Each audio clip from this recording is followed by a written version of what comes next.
Hi guys, nandito ngayon tayo sa Sibuyasan. At napasyalan natin kung ano nang nangyari doon sa pagkaka-spray natin ng sa pang-uod. Lagyan, samahin niyo to.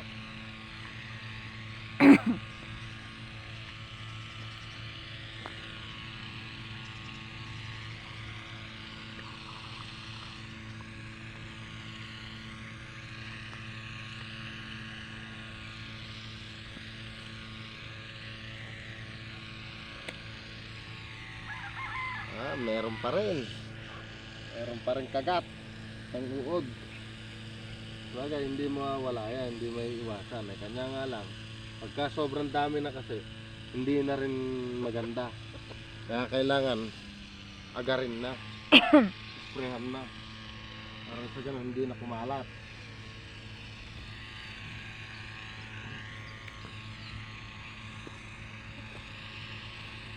Nakita nyo naman ang forma ng sibuyas.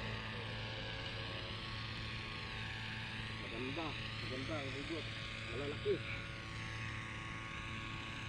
Malalaki na rin yung damo.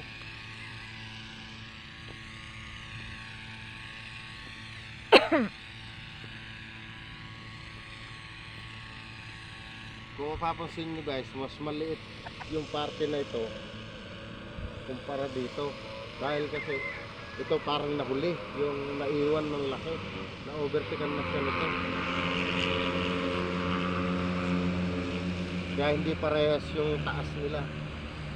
Bagay ganun man din sa tao nga, may naiiwan, may nauuna, di ba?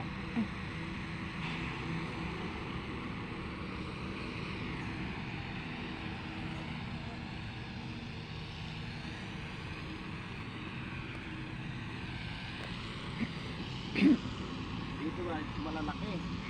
Ang sibuyas, maganda, kulay asul.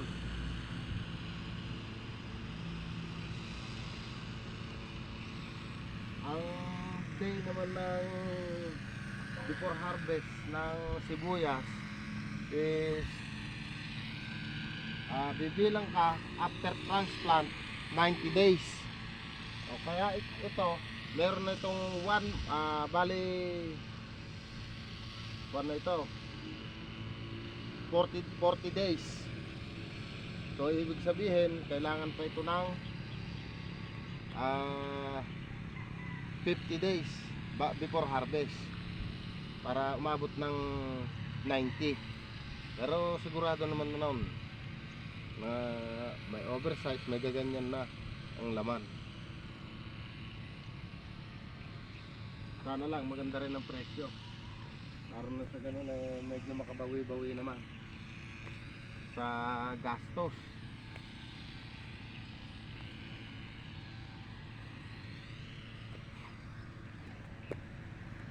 Ito, malalaki. Lalo dito sa kabila. Mapapansin nyo, hindi talaga pare-parehas. May malalaki, may sumusunod, may pinakamalaki.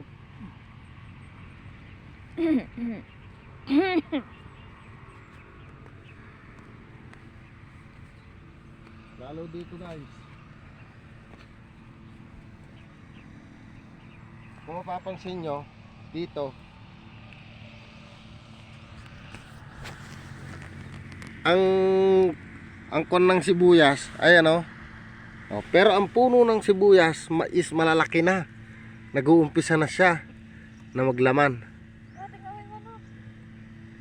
Yun yung iba, meron ng bukol, meron ng kuwan na forma na naglalaman.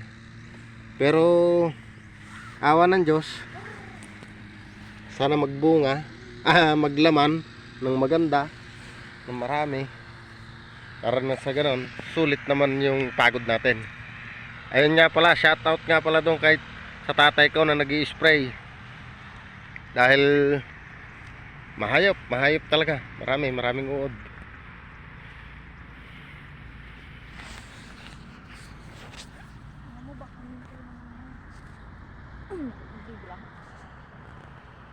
Ayan o, malalaki.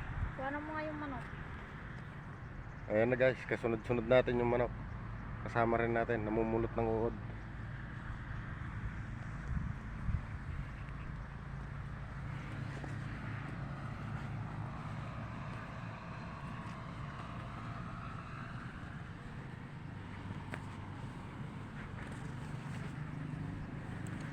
Yan oh, lalaki. Maganda guys, maganda yung sibuyas natin.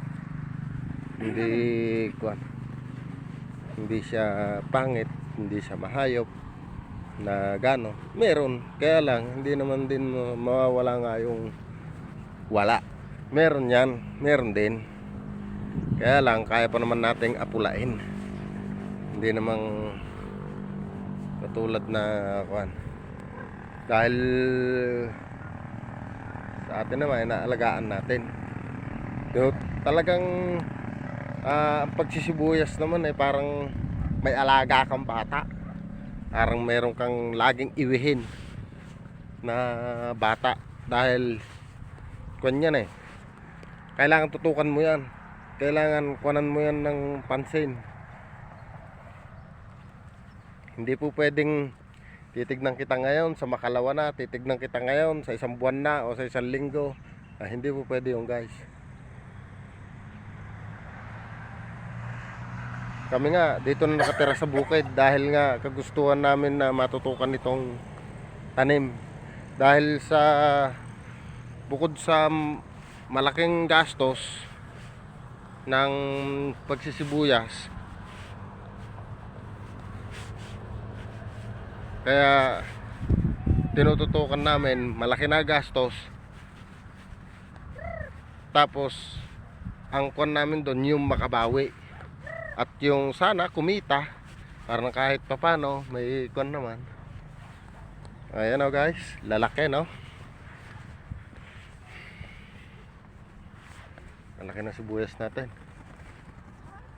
Umuwi na yung manok natin guys, lumipad na siya.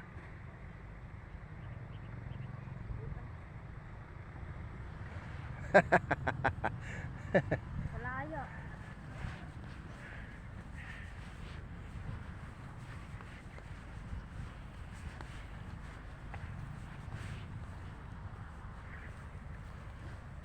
Ano? Kita nyo? Malaki no? Sibuyas.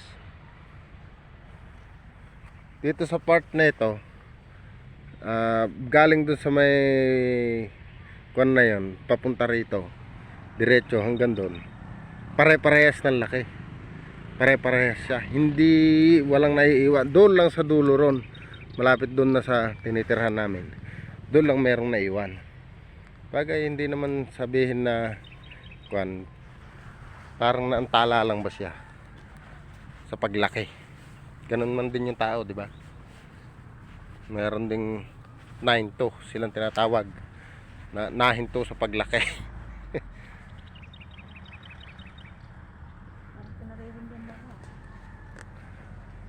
Okay, so yun guys,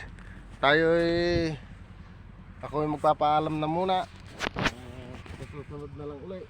At hayaan nyo, before harvest ng ating sibuyas, ng ating tanim, at i-update ko ulit kayo kung ano na nangyari o sa paglalaman o bago maglaman, yung habang naglalaman, ganon. I-update ko rin kayo para na sa ganon kung naman din kayo sa pagsisibuyas na tawag nga ng iba